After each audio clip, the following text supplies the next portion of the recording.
إن هذا القرآن يهدي للتي هي أقوم ويبشر المؤمنين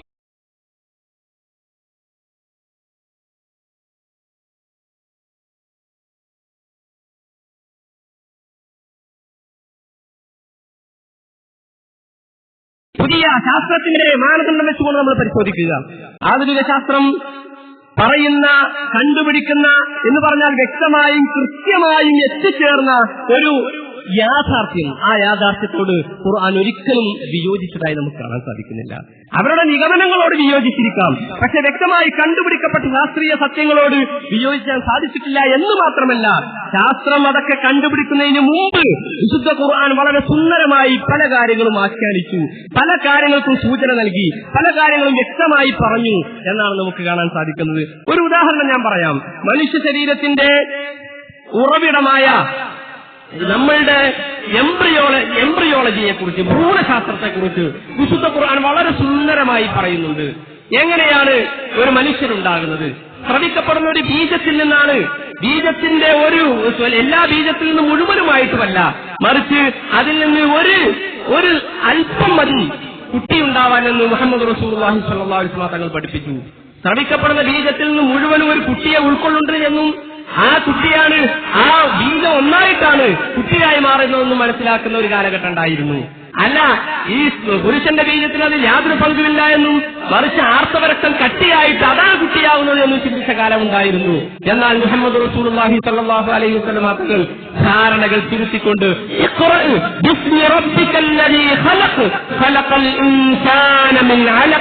എന്ന് പറഞ്ഞുകൊണ്ടാണ് തുടങ്ങിയത് തന്നെ. അലക്ക് എന്നതിന്റെ അർത്ഥം എന്താ? അതിന് പല അർത്ഥങ്ങളുണ്ട്. രക്തക്കട്ട എന്നതിനർത്ഥമുണ്ട്, അതേപോലെ തന്നെ ഒട്ടി നിൽക്കുന്നത് എന്നതിനർത്ഥമുണ്ട്, അട്ട എന്നതിനർത്ഥമുണ്ട്. ഈ മൂന്ന് അർത്ഥങ്ങളും യോജിക്കുന്ന ഒരു അത്ഭുതം നമുക്ക് ആധുനിക ഗവേഷണങ്ങളിൽ കണ്ടെത്താനാവുന്നു എന്നാണ്. ഇതിനെക്കുറിച്ച് ഗവേഷണം നടത്തിയ പല പണ്ഡിതന്മാരുണ്ട്.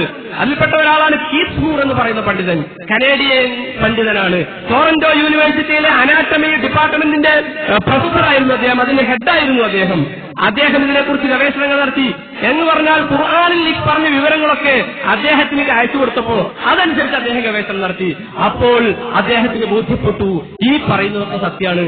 എങ്ങനെ ബോധ്യപ്പെട്ടെന്ന് വെച്ചാൽ അദ്ദേഹത്തിന്റെ മൈക്രോസ്കോപ്പുകൾ ഉപയോഗിച്ചുകൊണ്ട് ഈ വിവരം കിട്ടിയതിനു ശേഷം അതനുസരിച്ച് ഇദ്ദേഹം ഗവേഷണം നടത്തിയപ്പോൾ ഖുർആൻ പറയുന്ന അട്ടയുടെ അതേ ആകൃതിയിൽ ആണ് ഭ്രൂണത്തിന്റെ ആദിമ രൂപമെന്ന് നിങ്ങൾക്കതൊക്കെ ഫ്ലക്സിൽ കാണാൻ സാധിക്കാം.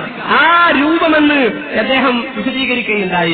അദ്ദേഹം അത് മൈക്രോസ്കോപ്പ് ഉപയോഗിച്ചുകൊണ്ട് മാത്രമാണ് കണ്ടെത്തിയത് എന്നതാണ് അത്ഭുതം. നോക്കൂ നിങ്ങൾ, ആദിമ ഭ്രൂണത്തിന്റെ ആദിമ ഘട്ടത്തെക്കുറിച്ച് അവിടുന്ന് പറയുന്നു. അതുപോലെ തന്നെ പിന്നീട് ഭ്രൂണത്തിന്റെ ഓരോ അവസ്ഥകളെ കുറിച്ചും ഖുർആൻ പറയുന്നുണ്ട്. അതെന്താ? പിന്നെ മുങ്ങുക എന്ന് പറയുന്ന ഒരു സ്റ്റേജിലേക്ക് അത് എത്തുന്നുണ്ട്. മുങ്ങുക എന്ന് പറഞ്ഞാൽ എന്താ? ചവച്ചരക്കപ്പെട്ടത് എന്നാണ് അതിന്റെ അർത്ഥം. വാക്കർത്ഥം മലക എന്നതിൽ നിന്നാണ് മുങ്ങുകത്ത് എന്ന് പോന്നിട്ടുള്ളത്.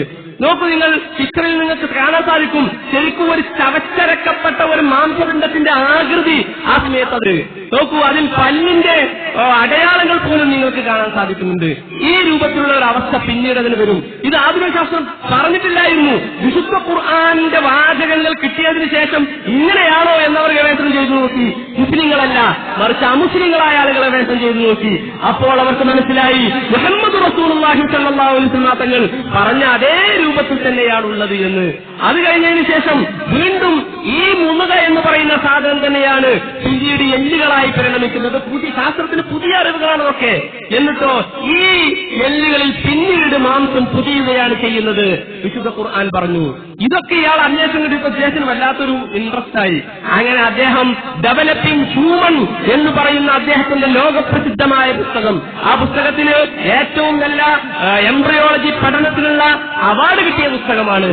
ആ പുസ്തകത്തിൽ അദ്ദേഹം ഖുർആനിക്ക് ആയത്തുകൾ കൊടുത്തുകൊണ്ട് അത് ആഡ് ചെയ്തുകൊണ്ടാണ് പിന്നീട് പ്രസിദ്ധീകരിച്ചത്.